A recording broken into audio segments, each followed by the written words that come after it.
رمضان کے اندر ایک اور بڑا پیارا عمل جو انسان کے گناہوں کا کفارہ بن جاتا ہے، جس پہ خاص توجہ کی ضرورت ہے، وہ اللہ کے لیے قیام کرنا، تراویح پڑھنا، تہجد پڑھنا، نوافل پڑھنا۔ بخاری و مسلم میں پیارے حبیب علیہ الصلوۃ والسلام کا یہ فرمان، من قام رمضان، جو رمضان میں قیام کرے، بنیادی شرطیں ساتھ چل رہی ہیں، اور آخر قیام کرنے والا کون ہو؟ مومن ہو، مشرک نہ ہو، ثواب کی امید رکھتا ہو، لوگوں کو دکھلانے کے لیے۔ کئی لوگ روزہ کی لوگوں کو دکھلانے کے لیے رکھتے ہیں، اور جی میں نے اصل روزہ اس لیے رکھا ہے اگر نہ رکھوں گا تو وہ کمپنی میں دوست کیا کہیں گے، ہٹا کٹا ہو کر روزہ نہیں رکھا۔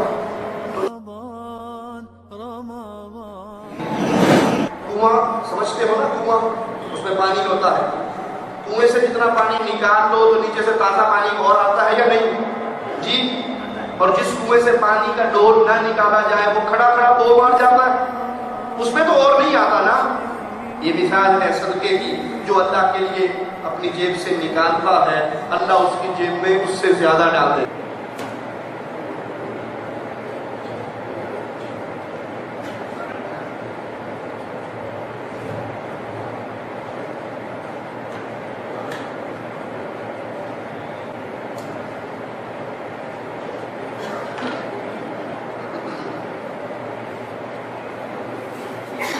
السلام علیکم ورحمۃ اللہ وبرکاتہ۔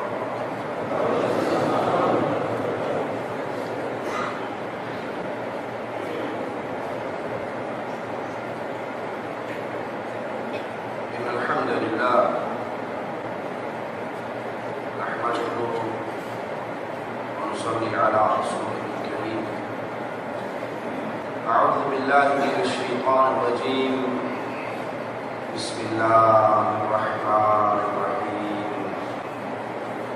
قل هو اللہ احد اللہ الصمد لم یلد ولم یولد ولم یکن له کفوا احد۔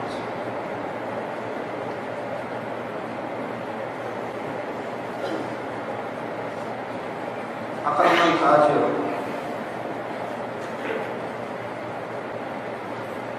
تجارت کے موسم کا خاص خیال کرتا، اپنا مال، اپنا سامان اس موسم کے اندر بیچنے کی کوشش کرتا ہے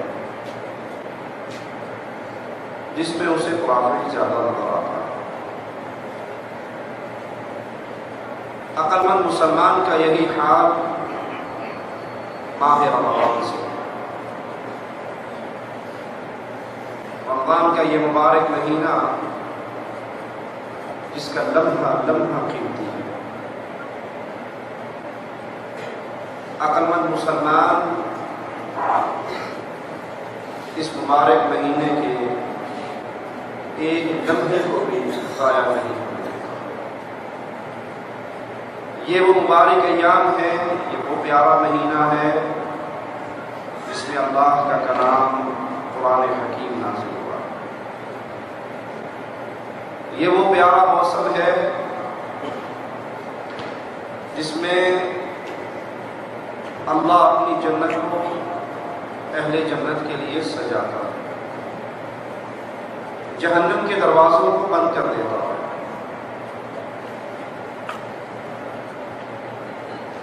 شیطان کو قید کر دیتا ہے۔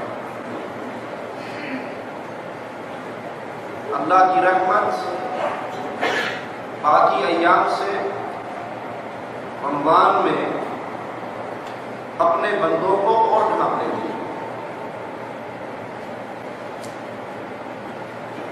عام نیکی ایک کے بدلے 10 اور پھر 700 گنا، اور پھر جہاں تک اللہ چاہے۔ رمضان کے اندر اس نیکی کا کیا حال ہوتا ہے؟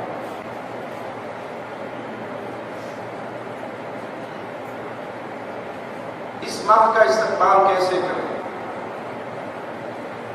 اس پیارے مہینے میں وہ کرنے والے کون سے کام ہیں جن پہ مسلمان کی خاص نظر ہو؟ سب سے پہلے اس مہینے کا استقبال سچی توبہ سے کریں۔ یہ مبارک مہینہ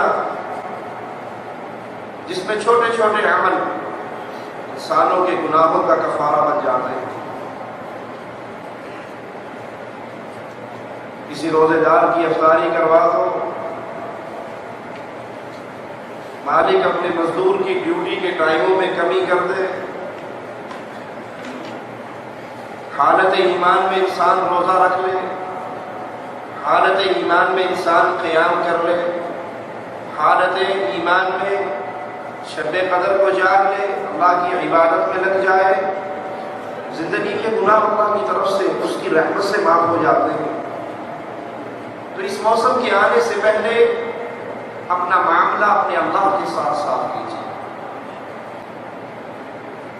سچی توبہ کیجیے، اپنی زندگی میں انقلاب لائیے، تبدیلی اور چینج لائیے۔ اگر یہ رمضان آئے جیسے اس سے پہلے آیا تھا اور گزر جائے جیسے پہلے گزر گئے اور میری زندگی میں کوئی تبدیلی نہ آئے، میں وہیں پہ کھڑا ہوں جہاں رمضان سے پہلے کھڑا تھا، تو بد نصیب ہے وہ انسان جس نے ماہ رمضان کو پایا لیکن عبادت کر کے اللہ کو راضی کر کے اپنے گناہوں کو معاف نہ کروا سکا۔ توبہ کیجیے گناہوں سے، اور میرے جملے کو یاد رکھیے، گناہوں میں سب سے بڑا گناہ، گناہوں میں سب سے بڑا گناہ ایک اللہ مالک و خالق کی ذات و صفات و عبادت میں کسی اور کو شریک کرنا، یہ سب سے بڑا گناہ۔ صحیح ہے کہ رمضان آنے سے پہلے انسان کو توبہ کرنی چاہیے، گناہوں پہ توبہ۔ کوئی بے نماز ہے تو توبہ کرے، کوئی جھوٹ بولتا ہے تو توبہ کرے، کوئی چغلی اور غیبت کا رسیا ہے تو توبہ کرے، کسی کے دن اور رات ڈش انٹینے کی گندی محفلوں میں گزرتے ہیں تو وہ توبہ کرے، کوئی فلموں کا رسیا ہے تو وہ توبہ کرے، درست ہے یہ بات۔ لیکن ان تمام گناہوں میں سب سے بڑا گناہ وہ اللہ کی ذات میں، اللہ کی عبادت میں کسی اور کو ساتھی اور ساجی بنانا ہے، تو رمضان کے آنے پہ سب سے پہلے شرک اکبر سے توبہ کیجیے۔ یہ ماتھا، یہ پیشانی جس کو اللہ خالق نے پیدا کیا اپنی عبادت کے لیے، اگر یہ ماتھا کسی دربار پہ، کسی قبر پہ، کسی مندر پہ، کسی بت پہ، کسی صنم پہ، کسی حضرت و شیخ و مرشد کے سامنے جھکتی ہے تو توبہ کیجئے کہ یہ پیشانی انسان کی انسانوں کے سامنے نہیں جھکا کر۔ پیارے حبیب محمد کریم صلی اللہ علیہ وسلم فداہ ابی و امی، ایک صحابی آتے ہیں پیارے حبیب کے سامنے سجدہ کرتے ہیں۔ آپ پوچھتے ہیں تم نے یہ کیا کیا؟ کہا میں نے قیصر و کسریٰ کے بادشاہوں کو دیکھا، ان کے سامنے پیش ہونے والوں کو دیکھا، وہ آتے ہیں اپنے بادشاہ کے سامنے ماتھا ٹیکتے ہیں، تو میرے جی میں آیا اگر دھرتی میں کسی مخلوق کے سامنے سجدہ ہو سکتا ہے تو وہ محمد الرسول اللہ صلی اللہ علیہ وسلم۔ پیارے حبیب پوچھتے ہیں اے میرے صحابی، اگر تو میری قبر کے پاس سے گزرے کیا تو اس کو سجدہ کرے گا؟ کہا نہیں یا رسول اللہ صلی اللہ علیہ وسلم۔ تو کہا پھر مجھے بھی سجدہ نہ کر، یہ سجدہ حق ہے صرف عرش والے اللہ۔ اگر اسلام میں کسی اور کو سجدہ کرنے کی اجازت دی جاتی تو بیوی کو حکم ہوتا اپنے خاوند کو سجدہ کرے، لیکن شریعت اسلامیہ سجدے کو حرام قرار دیتی ہے ایک اللہ کے علاوہ اگر کسی اور کے لیے کیا جائے۔ تو پیارے بھائی، جب پیارے حبیب کے لیے سجدہ نہیں ہو سکتا، آپ نے اس صحابی کو منع کر دیا اور اپنی قبر کے بارے میں سوال کیا کہ میری قبر کے پاس سے گزرے تو کیا سجدہ کرے گا؟ تو کائنات میں وہ کون سے قاضی صاحب ہیں، وہ کون سے حضرت صاحب ہیں، وہ کون سے پیر صاحب ہیں، وہ کون سے شیخ صاحب ہیں جن کے لیے سجدہ ریز کی ہو، جن کے قدموں میں ماتھے کو رکھا جائے، جس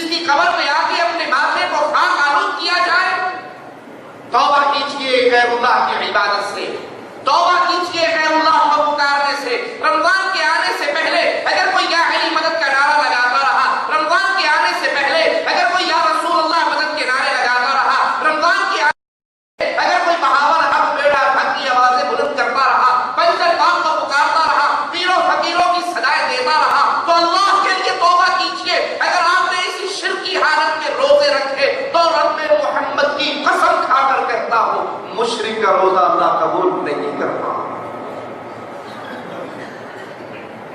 اپنے دامن کو پاک کیجیے شرکی غلاظتوں سے۔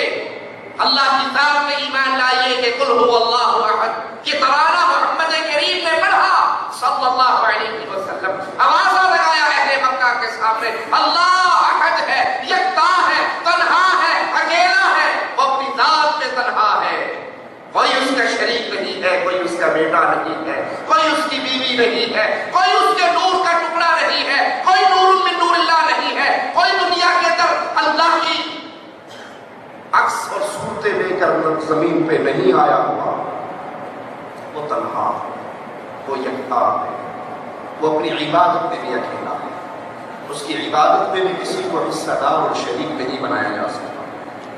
سچی توبہ کیجیے، شرک سے اپنے آپ کو بچائیے، بدعات سے اپنے آپ کو بچائیے۔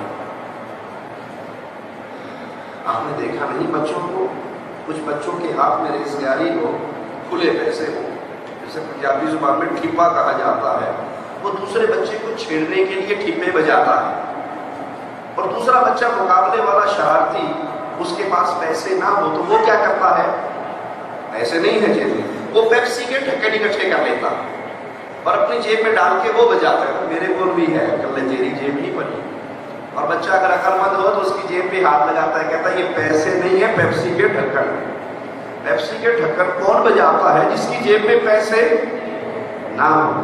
بدعات کی راہ میں کون چلتا ہے؟ جس کو محمد کی صحیح حدیثوں کا علم نہ ہو صلی اللہ علیہ وسلم، اور جس کو پیارے حبیب کے عمل مل گئے، جس کو پیارے نبی کی زندگی گزارنے کے طریقہ کار مل گئے۔ آپ کے ہاں وفات کا وقت بھی آیا، سیدہ خدیجہ فوت ہوئی، آپ کے ہاں ولادت کا وقت بھی آیا، آپ کے ہاں شادی کا وقت بھی آیا، رخصتی کا وقت بھی آیا، ولیمے کا وقت بھی آیا۔ پیارے حبیب نے کیسے زندگی گزاری؟ پیارے حبیب کی زندگی میں ربیع الاول بھی آیا، پیارے حبیب کی زندگی میں ماہ محرم بھی آیا، پیارے حبیب کی زندگی میں رجب کا مہینہ بھی آیا۔ کیا اللہ کے نبی علیہ السلام نے ربیع الاول میں جلوس نکالے؟ کیا صحابہ نے بھنگڑے ڈالے؟ کیا بیت اللہ کے ماڈل بنا کے مدینے کی گلیوں میں ریڈیو پہ رکھ کے گھمائے گئے؟ نہیں۔ تو آپ کے پاس تو اوریجنل مصطفیٰ علیہ السلام کی سیرت ہے، ہمیں بدعت کے راستے پہ چلنے کی ضرورت۔ بدعات سے توبہ کیجیے، ہر عمل کے کرنے سے پہلے رک جائیے، چیک کیجیے یہ عمل پیارے حبیب کے پیارے فرمان سے ثابت ہوتا ہے یا نہیں، یہ مصطفیٰ کے پیارے عمل سے ثابت ہوتا ہے یا نہیں۔ اور وجرنا ایک بات کہہ کے آگے چلتا ہوں، میں اپنی اور آپ کی بات نہیں کرتا، اگر صحابی رسول کا عمل محمد کی حدیث سے ٹکرا جائے، پیارے نبی کے عمل کے خلاف ہو جائے، اللہ صحابی کے عمل کو بھی قبول۔ عمل میرا اور آپ کا نہیں ہے، شیخ و ملا کا نہیں ہے، عمل محمد کے پیارے صحابی کا ہے صلی اللہ علیہ وسلم۔ میرے پیارے حبیب کا نام آئے تو محبت سے کہیں صلی اللہ علیہ وسلم۔ آپ کا نقصان نہیں ہوگا، فائدہ ہوگا۔ اور فائدہ کیا ہوگا؟ آپ ایک دفعہ کہو گے صلی اللہ علیہ وسلم، اللہ اپنی 10 رحمتوں کا نزول آپ پہ فرمائے۔ اللہ کے لیے اعلیٰ مثال سمجھانے کے لیے مثال دوں، کسی کا مدیر کفیل اعلان کرے کہ صبح جو 1 ریال مجھے دے گا 10 ریال واپس کروں گا اسے، یہ دفتر دے کو لائن ٹوٹے گی، کئی تو لے کے پھر لائن میں لگ جائے گی، یہ تو کیڑا پتہ لگنا ہے۔ قربان جاؤں اپنے رب کی رحمتوں پہ، وہ مالک فرماتا ہے میرے حبیب کے بارے میں ایک دفعہ کہو صلی اللہ علیہ وسلم، نقد 10 نیکیوں سے لے لو، 10 رحمتوں کا نزول تم پہ ہوگا۔ توبہ کیجیے بدعات سے، ہر عمل سے پہلے رکیے، سوچئے، پیارے حبیب نے اس کا حکم دیا ہے، کر کے دکھایا ہے، صحابہ کو سکھایا ہے۔ پھر گناہوں سے توبہ کیجیے۔ آئیے وہ کون سے اعمال ہیں جو ہم اس رمضان کے مبارک مہینے میں کثرت سے کریں گے تو اللہ کی رحمت سے ہمارے درجات کی بلندی بھی ہوگی اور گناہوں کا کفارہ بھی ہوگا۔ ان میں سب سے عظیم عمل رمضان کا روزہ ہے۔ یاد کر لیجیے، جو بغیر عذر کے رمضان کا ایک فرض روزہ چھوڑ دے گا بغیر عذر کے، نہ مسافر ہے، نہ بیمار ہے، کوئی شرعی عذر نہیں ہے، ویسے جی میں آیا کہ آج روزہ نہیں رکھنا چاہیے، اب وہ اس روزے کی کفارے کے طور پہ زندگی بھر بھی روزہ رکھے گا تو اس ایک روزے کی کمی پوری نہیں ہو سکتی۔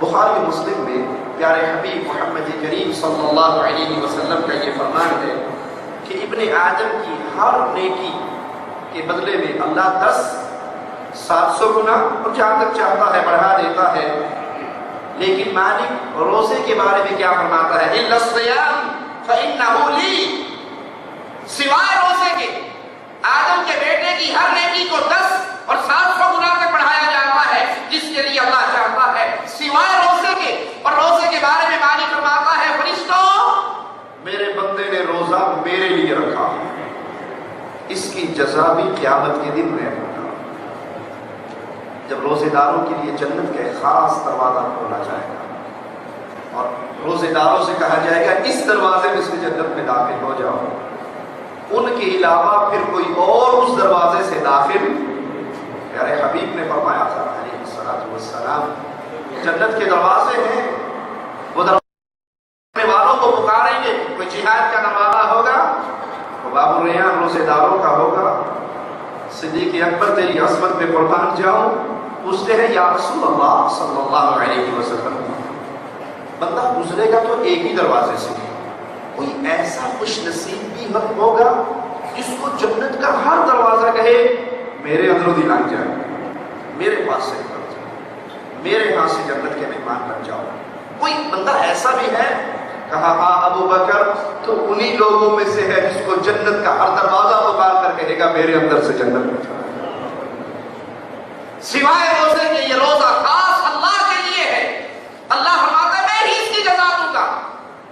روزے کے اندر اخلاص جتنا زیادہ نظر آتا ہے شاید کسی اور عبادت میں اتنا اخلاص، نماز انسان پڑھ رہا ہر بندہ کو دیکھ رہا ہے نماز پڑھ رہا ہے، اور دائیں بائیں کوئی مدیر صاحب کھڑے ہیں، چودھری صاحب کھڑے ہیں، بندہ ذرا بنا کے پڑھتا ہے کہ اس کی تسلی ہو جائے، بڑا حاجی لاکھ لاکھ جائے ٹک کے نماز پڑھتا ہے، آپ میں تسبیح لے کے گھوم رہا ہے، ہر کسی کو نظر آ رہا ہے تسبیح لے کے پھر رہا ہے، یہ ریاکاری ہے نا، سنت کے خلاف بھی ہے۔ پیارے حبیب نے ہاتھ میں نہ تسبیح لی نہ صحابہ کو دی، اگر پلاسٹک کے موتی اس دور میں نہیں تھے، کھجور کی گٹھلیاں تو تھی، پتھر تو تھے، بنائی تو جا سکتی تھی، لیکن یہ سنت طریقہ نہیں ہے۔ یہ پیارے حبیب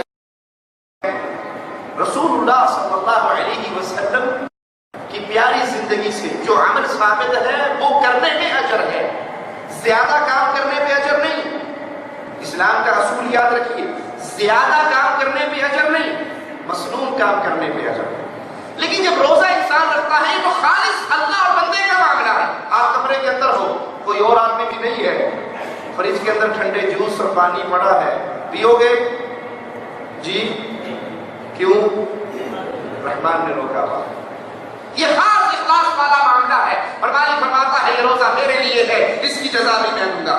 بخاری و مسلم میں پیارے حبیب محمد کریم صلی اللہ علیہ وسلم کا فرمان ہے، توجہ سے اس حدیث کو سنیے گا اور آخری گفتگو کے آخری کونے تک ان الفاظ کو اپنے دل و دماغ میں تازہ رکھیے گا۔ من صام رمضان ایمانا واحتسابا غفر له ما تقدم من ذنبه، جو انسان روزہ رکھے رمضان کا، کیا ہر روزے دار کے گناہ معاف ہوں گے؟ کیا ہر روزے دار باب الریان سے جنت میں جائے گا؟ کیا ہر روزے دار کو بدلہ قیامت کے دن مالک دے گا؟ شرط لگائی ہے میرے رب نے، پیارے حبیب کی مبارک زبان سے دو شرطیں گنوائی ہیں میرے اللہ نے۔ جو رمضان کا روزہ رکھے، شرط کیا ہے؟ ایمان و احتسابا، مومن ہو، مومن کا روزہ میرا اللہ کبھی قبول نہیں کرتا، ورنہ اسلام کے آنے سے پہلے عاشورے کا روزے کا رواج تھا، لوگ روزہ رکھتے تھے۔ ایمان ہے تو روزے قبول، اور اگر شرک کی لعنت موجود ہے، غیر اللہ کی عبادت کرتے ہیں، قبروں کا طواف ہوتا ہے، مردوں کو پکارا جاتا ہے، ان کو داتا و گنج بخش، غریب نواز و بندہ پرور سمجھا جاتا ہے، ان کو غوث اعظم سب سے بڑا مددگار سمجھ کے پکارا جاتا ہے، اور روزہ بھی رکھا جاتا ہے، تو رب محمد کی قسم اس روزے کا فائدہ نہیں۔ جس کا روزہ اللہ کے ہاں قبول ہوگا کون اجر پائے گا؟ جو حالت ایمان میں ہو، جو مومن ہو، جو مشرک نہ ہو۔ اللہ وہ ذات ہے جو اپنی ذات و صفات و عبادت میں کسی کی حصے داری کو برداشت، شراکت کو برداشت۔ اللہ کے لیے اعلیٰ مثال سمجھانے کے لیے شراکت ایک مثال دے دوں، ارے وہ تو خالق و مالک ہے۔ انسان اپنی عزت و غیرت میں کسی کی شراکت برداشت نہیں کرتا، کرتا ہے؟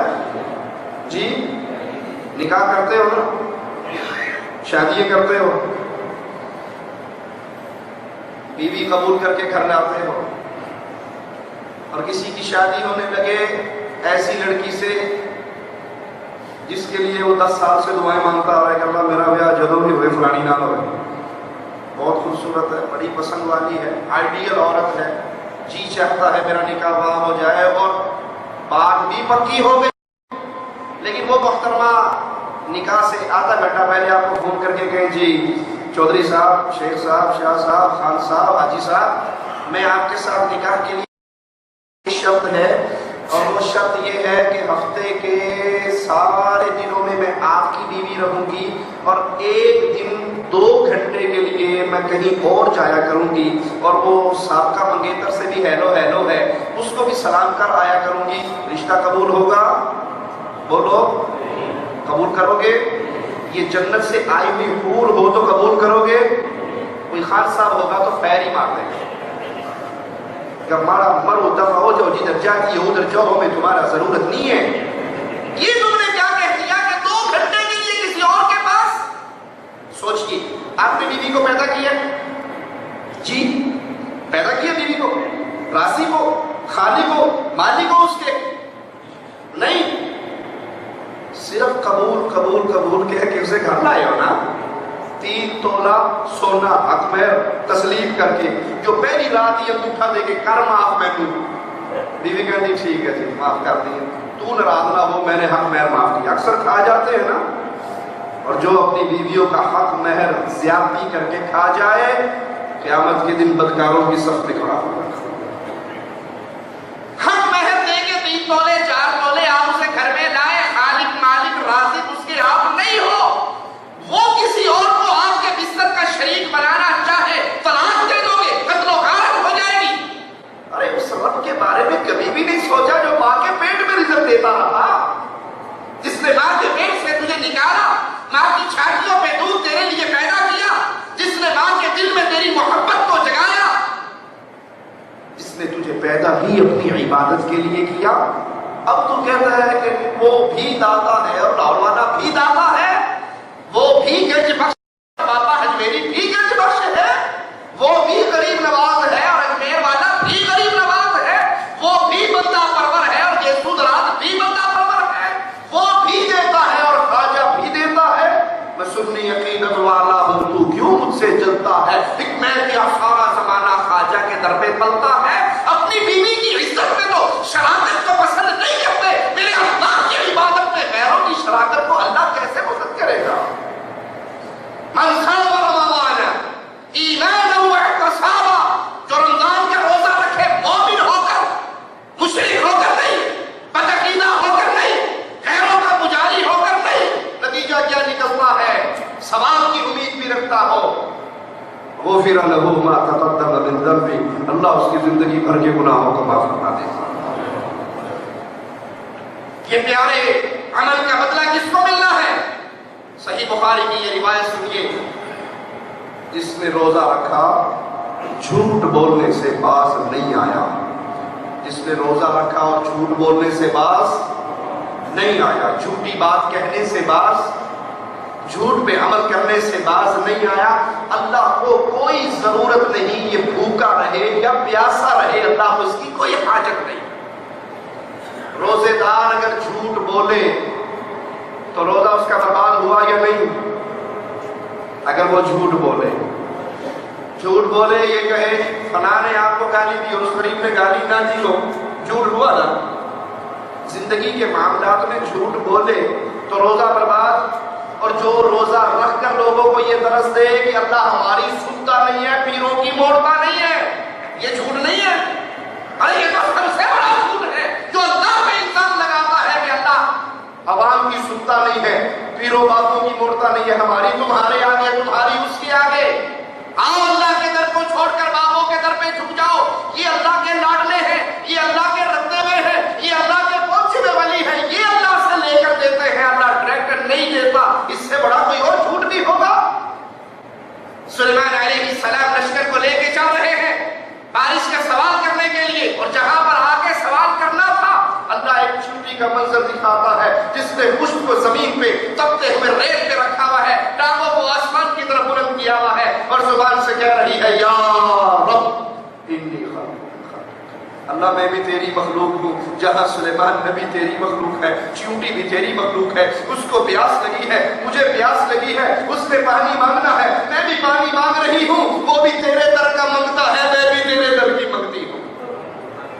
سلیمان علیہ السلام کہتے ہیں واپس چلو، ساتھی کہتے ہیں بارش کی دعا کو کر لو۔ جھوٹ بولنے والوں کہ رب ساڈی سندا نہیں، انہاں دی موڑدا نہیں۔ جواب سنیے سلیمان علیہ السلام کا، نبی کے مانگنے سے پہلے ایک چیونٹی نے مانگ لیا ہے، نبی کے مانگنے سے پہلے ایک چیونٹی نے مانگ لیا ہے، اور رب نے نبی سے پہلے اس کی سن کے سب کو ملا لیا۔ اگر کوئی جھوٹ بولنے سے باز نہ آئے تو اس کا روزہ برباد، اور جو شرک کی دعوت دیتا ہے، شرکی عقائد رکھتا ہے، شرک پہ عمل کرتا ہے، وہ تو کائنات کا سب سے بڑا جھوٹا ہے، اس کا روزہ کیسے قبول ہوگا؟ اپنی دامن کو پاک کیجیے ان خلاصتوں سے، ان بدعقیدگیوں سے، روزے کا خیال کیجیے۔ روزہ رکھنے کے بعد زبان سے گندے جملے نہ نکلے۔ پیارے حبیب کتنا پیارا درس دے رہے ہیں۔ اگر تم سے کوئی لڑائی کرے، اگر تم سے کوئی جھگڑا کرے، مارا پیٹی پہ اترے، تو جواب میں کیا کہو؟ میں روزے دار ہوں۔ میں کیا ہوں؟ میں روزے دار ہوں۔ میرے ہاتھ کے بھی روزہ ہے، میری آنکھ کا بھی روزہ ہے، میرے پیٹ کا بھی روزہ ہے، میرے منہ کا بھی روزہ ہے، میری زبان کا بھی روزہ ہے۔ بھائی تم لڑنا چاہتا ہے تیری مرضی، لیکن میں اپنی زبان سے وہ باتیں نہیں کہہ سکتا جو تم مجھے کہہ رہا ہے۔ ابو بکر صدیق رضی اللہ عنہ وارضا، ایک یہودی ان سے جھگڑتا ہے اور گالیاں دیتا ہے، صدیق اکبر خاموش کرے ہیں۔ پیارے حبیب صدیق اکبر کو دیکھ رہے ہیں، مسکرا رہے ہیں، یہودی گالیاں دے رہا ہے۔ ابو بکر صدیق نے بھی ایک جملہ اس کو دہرا دیا، جو اس نے کہا اسے لوٹا دیا۔ پیارے حبیب چل پڑے۔ صدیق کائنات کہنے لگے یا رسول اللہ صلی اللہ علیہ وسلم، جب تک وہ گالیاں دیتا رہا میں خاموش رہا، آپ مسکراتے رہے، اور اب میں نے اگر اس کو جواب دے دیا آپ چل پڑے۔ کہا ابو بکر جب تک تو چپ رہا فرشتہ جواب دیتا رہا، تو بول پڑا فرشتہ خاموش ہو گیا۔ تو بہادری جواب دینے میں ہے یا خاموش رہنے میں؟ جھگڑے کو ختم کرنا، لڑائی کو ختم کرنا، یہ شریعت اسلامیہ کا درس ہے۔ پیارے حبیب علیہ السلام فرماتے ہیں اگر کوئی سچا ہونے کے باوجود اپنے حق کو چھوڑ دیتا ہے، کوئی کہے یہ قلم میری ہے، یہ 50 ریال میرے ہیں، یہ چیز میری ہے اور وہ اس کی نہیں ہے، لیکن اس کی ہے، وہ سچا بھی ہے، حقدار بھی ہے، اپنا حق صرف اس لیے چھوڑتا ہے کہ جھگڑا نہ ہو، لڑائی نہ ہو، محمد کریم فرماتے ہیں ایسے بندے کو میں جنت میں چبوترے کی گارنٹی دیتا ہوں صلی اللہ علیہ وسلم۔ بندہ جھگڑا نہ بھی کرنا چاہے تو یار دوست چپ چکا کے مرا دیتے ہیں، لڑائی ہوئی ہے چپ کر کے آ گیا، اب کوئی اس کی تعریف نہیں کرے گا آپ نے بہت بہادری کی، آپ خاموش ہو گئے، اصل بہادری یہی ہے جو مجھ سے میں جو اچھے ہوں گا تو میں متھا پاڑ گیا تیرے ورگا اس دن کھیلیاں گاڑا کھا گیا، شرم نہیں دے، بجائے اس کی آپ حوصلہ افزائی کریں کہ آپ نے جھگڑے کو مٹا دیا، بڑا اچھا کیا، گالی کا جواب گالی سے نہیں دیا، مہربانی آپ کی، اچھی اخلاق کی نشانی ہے، اسے اور توڑنا لگے۔ میں جو پھر داستان بندہ کہتا ہے کہ میں ہی غلط کر کے آیا ہوں، وہ گھر سے نکل کے پھر سر پھاڑ گیا۔ یہ اسلام نہیں ہے، یہ اسلام کی تعلیم نہیں ہے، یہ پیارے حبیب کی سیرت نہیں ہے۔ پیارے حبیب کا فرماتا ہے روزے دار اگر تجھ سے کوئی لڑائی کرے اس کی گالی کا جواب گالی میں نہ دو بلکہ اسے کہو میں روزے سے ہوں۔ رمضان کے اندر ایک اور بڑا پیارا عمل جو انسان کے گناہ گناہوں کا کفارہ بن جاتا ہے. جس پہ خاص توجہ کی ضرورت ہے وہ اللہ کے لیے قیام کرنا، تراویح پڑھنا، تہجد پڑھنا، نوافل پڑھنا. بخاری اور مسلم میں پیارے حبیب علیہ الصلوۃ والسلام کا یہ فرمان، من قام رمضان، جو رمضان میں قیام کرے، بنیادی شرطیں ساتھ چل رہی ہیں اور آخر تک چلے گی. قیام کرنے والا کون ہو؟ مومن ہو، مشرک نہ ہو، ثواب کی امید رکھتا ہو، لوگوں کو دکھلانے کے لیے. کئی لوگ روزہ بھی لوگوں کو دکھلانے کے لیے رکھتے ہیں. اور جی میں نے صبر روزہ اس لیے رکھا ہے، اگر نہ رکھوں گا تو وہ کمپنی میں دوست کیا کہیں گے، ہٹا کٹا ہو کر روزہ نہیں رکھا، تو اس لیے بہتر ہے کہ روزہ ہی رکھ لیا جائے. اس روزے کا ثواب جو آپ نے لوگوں کو دکھانے کے لیے رکھا ہے، اس تراویح کا ثواب جو آپ نے لوگوں کو دکھلانے کے لیے. اہل ایمان کی حالت کیا ہوا کرتی تھی؟ وہ عبادت کرتے تھے اللہ کو راضی کرنے کے لیے. پیارے حبیب علیہ الصلوۃ والسلام جب سیدہ حفصہ سے ناراض ہوئے تو جبرائیل نے آ کر کیا کہا؟ رجوع کیجیے یا رسول اللہ صلی اللہ علیہ وسلم، انہا قوامۃ قوامہ. حفصہ اللہ کو بڑی پسند ہے کیونکہ اس کے اندر دو بڑی پیاری خوبیاں ہیں. یہ روزے بہت رکھتی ہے، قیام بہت کرتی ہے. عبادت کرنا، طواف کرنا، حج کرنا، عمرہ کرنا، قیام کرنا، روزے رکھنا، یہ اللہ کی رضا کے لیے تھا. آج تبدیل ہوتا جا رہا ہے، ہر چیز لوگوں کے دکھلانے کے لیے. آپ نے دیکھا نہیں، آپ کو حج عمرے کا موقع ملے، آج سے 10-15 سال پہلے نوٹ کیے، آپ کو طواف کرتے ہوئے لوگ روتے ہوئے نظر آتے تھے، آنکھوں میں آنسو ہوتے تھے. آج طواف کرتے ہوئے کیا حال ہوتی ہے؟ وہ دوسرے کو کیمرہ پکڑایا ہوتا ہے، وہ طواف میں حج عمرے ذرا فوٹو لائی، میرا فوٹو لائی. یہ ہاتھ اٹھتے تھے اللہ کو راضی کرنے کے لیے، یہ ہاتھ اٹھتے تھے اللہ سے مانگنے کے لیے، یہ ہاتھ اٹھتے تھے اپنے گناہوں کی معافی کا سوال کرنے کے لیے. آج یہ ہاتھ اٹھتے ہیں اللہ سے لو نہیں لگتی کیمرے والے سیدھا ہوئی طرح دیکھیے، ہاں ٹھیک ہے، پیچھے کعبہ ہے، آگے کیا پڑا ہے، میں ہاتھ سے ہے. یہ ڈرامہ نہیں ہے، یہ اللہ کے ساتھ مذاق نہیں ہے. کیا ہماری یہ حرکتیں نہیں ہیں؟ یہ ہاتھ اٹھا کے تصویر کیوں تو آ رہا ہے کہ بڑی ساری کروا کے فریم کروا کے اپنے انڈیا پاکستان جا کے بیٹھک میں لگاؤں گا اور الیکشن کا سیزن آئے تو میں دیکھو جی میں حج کر کے آیا ہوں، آپ کے ووٹوں کا صحیح حقدار آج ہی اللہ رکھا. یہ ساری عبادتیں کر کے ہم نے دنیا کے چرچے لینے ہیں تو اس سے بڑی بدنصیبی اور کیا ہوگی؟ یاد کر لیجیے، چرچا ہوتا ہے دو طرح کے. ایک چرچا میں بھی سنا ہوں، پیارے حبیب علیہ الصلوۃ والسلام فرماتے ہیں جس سے اللہ محبت کرتا ہے، اللہ تجھے تیرے پیارے ناموں کا واسطہ ہے، ہم جتنے بیٹھے ہیں ہم سب کو اپنے پیاروں میں شامل فرما. اللہ ہم گناہگار ہیں، خطا کار ہیں، لیکن اللہ ہمارے ماتھے تجھے چھوڑ کے کبھی کسی بابے کے سامنے نہیں جھکے. اللہ ہم شرک سے بیزار ہیں اور تجھے لا الہ الا اللہ کے اسی پیارے عقیدے کا اپنے اس عمل کا واسطہ بنا کے تیرے سامنے سوالی ہے. مولا ہمیں بھی ان میں شامل کر لے جن سے تو پیار کرتا ہے. اللہ جس سے پیار کر لے سب سے پہلے جبرائیل کو خبر دیتا ہے، جبرائیل فلاں ابن فلاں میرا محبوب ہے، میں اس سے محبت کرتا ہوں. اللہم اجعلنا منہ ومعہ. جبرائیل تو بھی اس سے محبت کر. جبرائیل بھی اس سے محبت کرتا ہے. جبرائیل 7 آسمانوں میں چرچا کرتا ہے، آواز لگاتا ہے، فرشتوں کو خبر دیتا ہے. فرشتوں فلاں ابن فلاں اللہ کا محبوب ہے، جبرائیل کا محبوب ہے. ہر فرشتے پہ لازم ہے اللہ کے محبوب سے محبت کرے. روزہ رکھ کے اللہ فرشتوں میں اپنے نام کا چرچا کروا لو، آپ کی مرضی ہے، اور لوگوں میں چرچا کروا لو، آپ کی مرضی ہے. جس نے رمضان میں قیام کیا حالت ایمان اور ثواب کی امید سے، اللہ اس کے گناہوں کو معاف فرما دیتا ہے. قرآن حکیم میں اہل ایمان کی کیفیت کیا بیان ہوتی ہے؟ وَعِبَادُ الرَّحْمَنِ الَّذِينَ يَمْشُونَ عَلَى الْأَرْضِ هَوْنًا. اللہ کے بندے، رحمان کے بندے، اور اس سے پیارا نام کیا ہوگا جن کو اللہ اپنا بندہ کہتے ہیں. رحمان کے بندے وہ کیسے ہیں؟ جو زمین پہ چلتے ہیں تو بڑے نرم مزاجی کے ساتھ، اکڑ کے نہیں، سینہ تان کے نہیں، موٹے مار کے نہیں چلتے.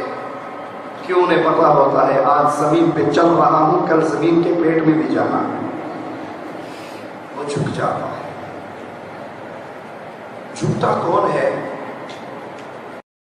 کا پھل بھی جاتا ہے اور جو ایمان کی لذت سے محروم ہوتا ہے اس کے دل میں جھکاؤ نہیں اکڑاؤ رہتا، اور بندے کی آکڑ اللہ کو پسند۔ مثال دے کر سمجھاؤ، آپ نے بیری کا درخت یا آم کا درخت دیکھا ہے؟ جب آم کے درخت کو پھل لگتا ہے وہ جھکتا ہے یا نہیں؟ ٹہنیاں نیچے آ جاتی ہے، جھک جاتا ہے پھل لگنے سے۔ جس درخت کو پھل لگے وہ جھک جاتا ہے۔ اور سفیدے کا درخت بھی دیکھا ہے آپ نے؟ سفیدہ وہ جھکتا ہے، وہ ٹونڈ موڑ سیدھا ہوتے جاتا ہے، آسمان میں چڑھ رہا ہے، جھکتا کیوں؟ سفیدے کو پھل نہیں لگتا۔ سفیدے کو آم، ادوانا، تربوزہ، سفیدے کو کچھ نہیں، وہ ٹونڈ موڑ سیدھا اوپر جاتا ہے۔ اب میں اپنی کیفیت دیکھیں، آپ اپنی کیفیت دیکھیں کہ ہمارے اندر جھکاؤ ہے یا اکڑاؤ ہے؟ اگر تو ایمان کا پھل لگ گیا تو انسان جھک جاتا ہے۔ اسے غریب آدمی ملتا ہے تو اس کو بھی محبت سے سینے لگاتا ہے، ملتا ہے اس کو بھی سینے لگاتا ہے۔ غریب آدمی ملتا ہے اس سے بھی پورا ہاتھ ملاتا ہے، امیر ملتا ہے تب بھی پورا ہاتھ ملاتا ہے۔ کیوں؟ وہ جانتا ہے جس اللہ نے اس کو فقیر بنایا ہے وہ مجھے بھی بنا سکتا ہے، جس اللہ نے اس کو اندھا پیدا کیا ہے وہ میری بینائی بھی چھین سکتا ہے، جس اللہ نے اس کو قدموں سے ٹانگوں سے محروم کیا ہے وہ میرے چلتے ہوئے قدموں پہ فالج گرا سکتا ہے، وہ کبھی اکڑتا نہیں ہے۔ اور اگر یہ ہو کہ میرے برابر کا آدمی آئے تو میں سینہ چوڑا کر کے ملوں، اور غریب آئے تو 3 انگلیوں کو سلام لے کے اگے کا تو چل پیچھے ہوگا، دیکھو 3 ہاتھ سے 3 انگلیوں سے سلام کرنے والے، تو اس کا مطلب ہے میرے دل میں ایمان کا پھل پیدا، اس کا ذائقہ پیدا نہیں۔ مومن کے لیے ایک ہی رشتہ ہے، یہ بندہ مومن ہے، اس کو اپنے سینے سے لگاتا ہے، اس کے دل میں بغض، نفرت، عداوت ہوتی ہے تو صرف اہل شرک کے خلاف ہوتی ہے، مومن کے خلاف۔ دنیا کے کم و فرق کو دیکھ کر اس کے دل میں عزت و احترام کے معاملے۔ ایک شخص گزرا، پیارے حبیب علیہ السلام نے دیکھا، جسے ہماری زبان میں کہتے ہیں بڑا سوٹڈ بوٹڈ آدمی، ویل ڈریس۔ آپ نے پوچھا میرے صحابہ اس کے بارے میں کیا خیال ہے؟ کہا کہ اپنی قوم کا بڑا عزت دار آدمی ہے، کسی کے گھر جائے تو مجلس کھول دی جائے گی، کسی کے گھر سے رشتے کا سوال کرے تو فوراً قبول ہوگا، کسی کی سفارش کر دے تو مان لی جائے گی۔ پیارے حبیب علیہ السلام خاموش ہو گئے۔ پھر ایک آدمی گزرا جسے ہماری زبان میں کہا جائے گا ماڑا بندہ، کمزور سا آدمی، عام سا لباس۔ پیارے حبیب نے فرمایا اس کے بارے میں کیا خیال ہے؟ کہ اپنی قوم کا بڑا ہی غریب بندہ ہے، بہت کمزور آدمی ہے، کسی کی سفارش کرے تو مانی نہیں جائے، رشتہ مانگے تو انکار ہوگا، کسی کے گھر جائے تو مجلس نہ کھلے۔ فرمایا میرے صحابہ سنو، یہ غریب آدمی، یہ کمزور آدمی اگر اللہ پہ قسم ڈال دے کہ اللہ میرا یہ کام ضرور کر دوں، یہ قسم ہے، اللہ اس کی قسم کی بھی لاج رکھتا ہے۔ یہاں قیمتیں ایمان کی لگتی ہے، یہاں قیمتیں ذات و قوم و برادری کی نہیں لگتی۔ جس بت کو ہم نے اپنے سینے میں سجا کے رکھا ہوا ہے، پٹھان کی بیٹی ہے پٹھان آئے گا تو رشتہ دوں گا وگرنہ نہیں، سید کی بیٹی ہے تو سید زادہ سے نکاح کروں گا وگرنہ نہیں، مغل ہوں، راجپوت ہوں، پنجابی ہوں، بلوچی ہوں، افغانی ہوں، میرے نزدیک میری قوم، میری برادری، میرا وطن عزیز ہے، ایمان عزیز ہے۔ یہاں پہ ایک صنم ابھی تک زندہ ہے، توحید رچی بسی، جس کے دل میں توحید رچ بس جاتی ہے اس کی محبت کا ایک ہی معیار ہوتا ہے، یہ ایمان والا ہے اور میری محبت ایمان والوں سے ہے۔ اہل ایمان زمین پہ چلتے ہیں تو بڑے نرم دلی کے ساتھ، نرم قدموں کے ساتھ، جھکے ہوئے عاجزی کے ساتھ۔ وَإِذَا خَاطَبَهُمُ الْجَاهِلُونَ قَالُوا سَلَامًا، کہیں جاہل سے ٹاکرا ہو جائے تو ہر جاہل کی گالی کا جواب گالی سے نہیں دیتے، اینٹ کا جواب پتھر سے نہیں دیتے، بلکہ جوہلا سے کنی کترا کے عزت کے ساتھ اکرام کے ساتھ نکل جاتے ہیں۔ وَالَّذِينَ يَبِيتُونَ لِرَبِّهِمْ سُجَّدًا وَقِيَامًا، اہل ایمان ان کی راتیں قرآن حکیم کی اس آیت کی روشنی میں مومنوں قیام اور سجدے میں گزرتی ہیں۔ اللہ ہم سب کو ہدایت عطا فرمائے۔ جس کی راتیں جس انٹینے کے سامنے بیٹھے ہوئے گزر جائیں، انڈین فلمیں، پاکستانی فلمیں، پشتو فلمیں، انگریزی فلمیں دیکھتے ہوئے گزر جائے، وہ اپنے آپ کو کیا کہے گا؟ اہل ایمان کا ذکر، عباد الرحمن جو اللہ کے بندے ہیں، ان کا ذکر کیسے ہو رہا؟ وہ راتیں گزارتے ہیں اپنے اللہ کے لیے سجدے اور قیام کی حالت میں. سیدہ عائشہ رضی اللہ تعالی عنہا فرماتی ہیں رسول اللہ صلی اللہ علیہ وسلم رات کا قیام کبھی نہ چھوڑتے. رات کا قیام تہجد کی نماز کبھی نہ چھوڑتے. اگر بیمار ہوتے, تھکے ہوئے ہوتے, کھڑے ہو کر نہ پڑھ سکے تو پیارے حبیب بیٹھ کے ہی پڑھ لیتے. اگر اللہ کے حبیب بیمار ہوتے, تھکے ہوئے ہوتے, اس حالت میں بھی تہجد کی نماز ترک نہ کرتے اور بیٹھ کے ادا کر لیتے. پیارے حبیب کے قد مبارک سوج جاتے. سیدہ کائنات مومنوں کی ماں عائشہ رضی اللہ تعالی عنہا کہتی ہے یا رسول اللہ صلی اللہ علیہ وسلم آپ تو معصوم عن الخطا ہیں, آپ کے گناہ پچھلے معاف ہیں, کوئی گناہ کے ذمہ نہیں ہے. اتنی زیادہ عبادت, اتنے لمبے قیام, اتنے لمبے رکوع و سجود آپ کیوں کرتے ہیں؟ آپ کے اگلے پچھلے معاف ہیں, معصوم عن الخطا ہیں, اور آپ کے قیام کی یہ کنڈیشن ہے کہ قدم مبارک سوج کے پیارے حبیب کا جواب سنیے. اللہ کا واسطہ دے کر اپنے کانوں کی کھڑکیوں کو کھولیے, میری جملوں کو, صدیقہ کائنات کے جملوں کو اپنے دل میں اتاریے. فرماتی ہے پیارے حبیب سے میں نے یہ سوال کیا تو مصطفیٰ نے کہا عائشہ جس اللہ نے مجھ پہ اتنا بڑا کرم کیا ہے میں اس کا عبادت گزار, شکر گزار بندہ نہ بنوں؟ کیا نہ بنوں؟ شکر گزار. بولو بولو, شکر گزار بندہ نہ بنوں. کون کہہ رہا ہے؟ کون کہہ رہا ہے؟ کائنات کے سب سے افضل انسان محمد رسول اللہ صلی اللہ علیہ وسلم. پیارے حبیب فرما رہے ہیں جس اللہ نے مجھ پہ اتنا بڑا احسان کیا ہے میں اس کا شکر گزار بندہ نہ بنوں. تو کیا ثابت ہوا؟ محمد رسول اللہ نور من نور اللہ نہیں تھے, منزل تھے اللہ کے. مجھے کہنے دیجئے ساری کائنات مل کے عبادت کرنی شروع کر دے وہ محمد کے برابر صلی اللہ علیہ وسلم. پیارے حبیب کی عبادت کے برابر کوئی پہنچ سکتا ہے؟ وہ 3 صحابی آئے تھے, تینوں نے نبی کی عبادت کا حال سنا تھا اور پھر اپنے دعوے کیے تھے, اور آپ نے ان کو روک کر کہا تھا میں تم میں سب سے زیادہ اللہ کی عبادت کرنے والا اور سب سے زیادہ اللہ سے ڈرنے والا ہوں. عبادت کر کے, مجاہدے کر کے, ریاضتیں کر کے انسان کبھی عبدیت کے مقام سے الوہیت کے مقام میں نہیں جا سکتا.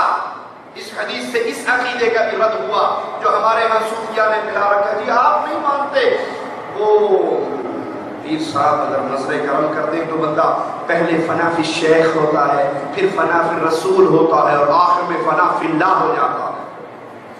پہلے شیخ کا تصور کرتا ہے, تصور شیخ میں ایسا بدل ہوتا ہے اسے ہر شے میں شیخ نظر آتا ہے, پھر اس کے بعد تصور رسول میں فرق ہوتا ہے, پھر وہ فنا فی الرسول ہو جاتا ہے, اور پھر عبادتیں, مجاہدے, ریاضتیں, چلے مار مار کے, ذکر کر کر کے, اندھیروں کے اندر شوشاں کی ضربیں لگا لگا کے بالآخر بندہ ایک وقت آتا ہے وہ خود اللہ بن جاتا ہے, فنا فی اللہ ہو جاتا ہے.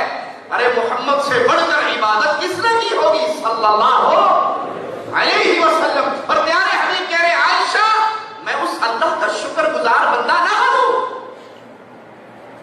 یہ عقیدہ کفر کا عقیدہ ہے کہ کوئی انسان فنا فی اللہ ہو جاتا ہے.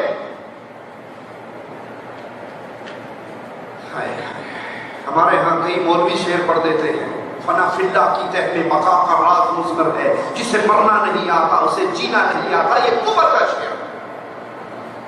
اگر کوئی اللہ میں فنا ہو سکتا, اگر کوئی اللہ کے روپ میں یا اللہ اس میں حضور کر سکتا تو مجھے بتائیے یہ مقام محمد کریم کے علاوہ اور کس کو ملنا تھا؟ پیارے حبیب فرما رہے ہیں میں شکر گزار بندہ نہ بنوں. یہ مولویوں نے جو عقیدے اپنی کتابوں میں آپ کیے یہ یہود و نصارہ کی سازش ہے, مجوس کی سازش ہے. اور مجھے کہنے دیجئے عبداللہ ابن سبا شیعہ رافضی یہودی کی سازش ہے. اس نے سب سے پہلے کہا تھا نا علی علی نہیں ہے, علی الہ ہے. اسی عقیدے کو لے کر صوفیاء نے اہل سنت کی عوام کو گمراہ کیا. ایک صاحب اپنی کتاب فضائل صدقات صفحہ 558 کتب خانہ فیضی جو لاہور سے چھپی ہے اس میں لکھتے ہیں اے اللہ جو تو ہے وہ میں ہوں, جو میں ہوں وہ تو ہے, میں اور تو خود شرک در شرک ہے. یہ ٹیشو ہے, اس کے 2 پیس کر دو, یہ دودھ تو نہیں بنا، یہ سونا تو نہیں بنا، یہ بھی ٹشو ہے اور یہ بھی ٹشو۔ اگر کوئی انسان یہ کہے اے اللہ جو تو ہے وہ میں ہوں، جو میں ہوں وہ تو ہے، تو دوڑنا ہو گئے۔ قل هو اللہ احد، ہم نے ابتدا میں آپ کو سنایا تھا قل هو اللہ احد، وہ اللہ ایک ہے۔ پیارے حبیب فرما رہے ہیں عائشہ جس اللہ نے اتنا انعام کیا میں اس کا شکر گزار بندہ نہ بنوں تو عبادت ریاضت مجاہدے کر کے کوئی بندہ فنا باللہ کے مقام پہ نہیں پہنچ سکتا۔ یہ مقام نہ قرآن سے ثابت ہے نہ حدیث محمد رسول اللہ صلی اللہ علیہ وسلم۔ فاروق اعظم رضی اللہ عنہ راتوں کو جاگتے نماز پڑھتے اور جب رات کا آخری حصہ رہ جاتا تو فاروق اعظم اپنے گھر والوں کو اٹھاتے الصلاۃ الصلاۃ، نماز نماز نماز، یہ حکم دیتے، اپنے بیوی بچوں کو نماز کے لیے کھڑا کرتے اور قرآن حکیم کی آیت کی تلاوت فرماتے وَأْمُرْ أَهْلَكَ بِالصَّلَاةِ، اپنے اہل و عیال کو نماز کا حکم دو۔ یہ ہمیں اصحاب کی سیرت سے ملتا ہے، اپنے گھر والوں کو نماز کا۔ ہمارے یہاں اللہ بچائے تو بچائے اکثر گھروں کا حال کیا ہوتا ہے، بابا جی مسجد جا رہے ہوتے ہیں، سفید داڑھی والے بزرگ، وہ ذکر کرتے ہوئے سبحان اللہ الحمدللہ پڑھتے ہوئے مسجد جا رہے ہیں، بیٹے کے ہاتھ میں اس شکینے کا ریموٹ ہے، وہ فلمیں دیکھ رہا۔ اس سے مجھے بابا جی آپ مسجد میں آئے ہو، فرزند اولاد جوان ہو گئی جی، دعا کرو اللہ ہدایت دے۔ میں ایک جملہ کہوں مجھے معاف کر دینا اللہ کے لیے، نہیں بھی کرو گے تو 11ویں کی کھیر کھانے تو نہیں آیا میں آپ کے پاس۔ یہ بڑھاپے میں رونے والے اکثر خود مجرم ہوتے ہیں الا من رحم ربی۔ یہ بڑھاپے میں مسجد جا کر مولویوں کے پاس تعویذ لینے والے اولاد بڑی نافرمان ہے، مولوی صاحب تعویذ ہی نہیں چھڈو، یہ خود مجرم ہے۔ مجھ سے پوچھیے کیسے مجرم ہے، میں بتاتا ہوں۔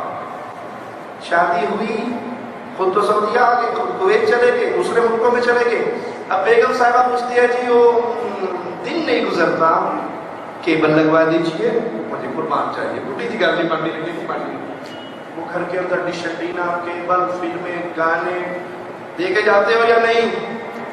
جی ابھی اولاد آئی نہیں ہے، اولاد سے پہلے یہ سلوک ہو رہا ہے۔ بچہ آ گیا، بیگم بچے کو گود میں لیتی ہے دودھ پلانے کے لیے، ریموٹ ہے فلم دیکھنے کے لیے، اب وہ جو کچھ دیکھ رہی ہے وہی کچھ ہے نا، جو کچھ دیکھ رہی ہے وہی کچھ پلا رہی۔ مومنہ عورتوں کا حال کیا ہوتا ہے، وہ دودھ پلانے سے پہلے بھی اپنے بچوں کے لیے اٹھتی ہے، وضو کرتی ہے، وضو کر کے سینے سے لگاتی ہے، ان کے منہ میں دودھ جاتا ہے اور ان کے کانوں میں ماں کی آواز سے سورۃ یاسین کی آوازیں پہنچتے ہیں، قرآن کی تلاوت ہوتی ہے، وہ وضو کر کے اپنے بچوں کو دودھ پلائیں، وہ قرآن پڑھتے ہوئے بچوں کو دودھ پلائیں تو بچہ ابن تیمیہ بنتا ہے، بچہ ابن قیم بنتا ہے، بچہ محمد بن عبد الوہاب بنتا ہے، عبدالعزیز آل سعود بنتا ہے، علامہ احسان الہی ظہیر بنتا ہے، وہ قوم کا لیڈر، قوم کا رہنما، قوم کو شرک و بدعات سے نکال کر توحید کی راہ پہ چلانے والا بنتا ہے۔ اور بچے کو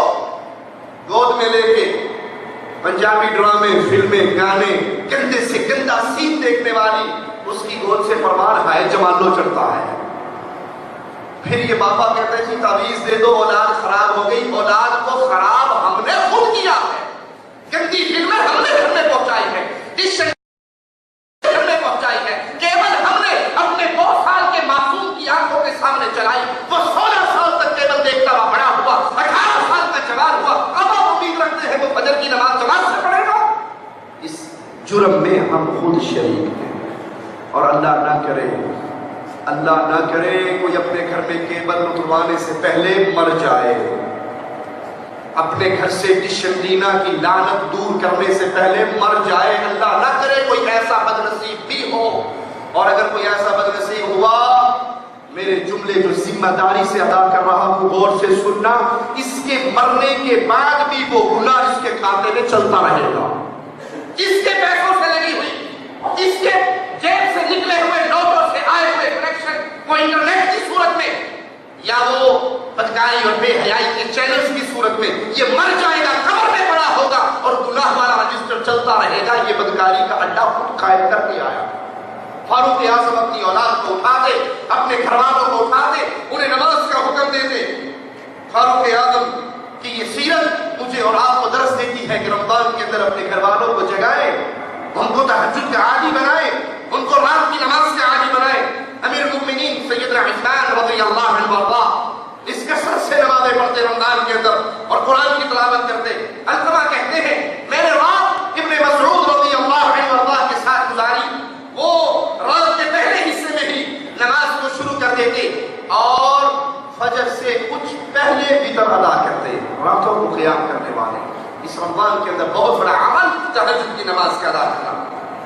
سعید بن یزید کہتے ہیں قاری 200 آیات کی تلاوت کرتا، حتیٰ کہ ہم عصا، لکڑی، لاٹھی اس کا سہارا لے کر کھڑے ہو جاتے اس لمبے قیام کی وجہ سے، اور فجر سے کچھ پہلے ہی فارغ ہوتے۔ آج ہمارا حال کیا ہے؟ کون سی مسجد میں زیادہ رش ہوتا ہے جی تراویح میں؟ ماشاءاللہ جی جس امام کا سوئچ 220 پہ لگا ہوا، جو پڑھے بھی 4 رکھے 8 تراویحوں میں اور پڑھے بھی فل سپیڈ سے، وہ ماشاءاللہ مسجد کنارے تک، اور جو امام تھوڑا سا پیار سے محبت سے قرآن پڑھے اور زیادہ پڑھے، یہ زیادہ ولی اللہ، میرا ایمان اتنا مضبوط نہیں ہے، میں دوسری مسجد پہ چلا ہوں۔ یہ صحابہ کا حال اور یہ ہمارا حال۔ انا للہ و انا الیہ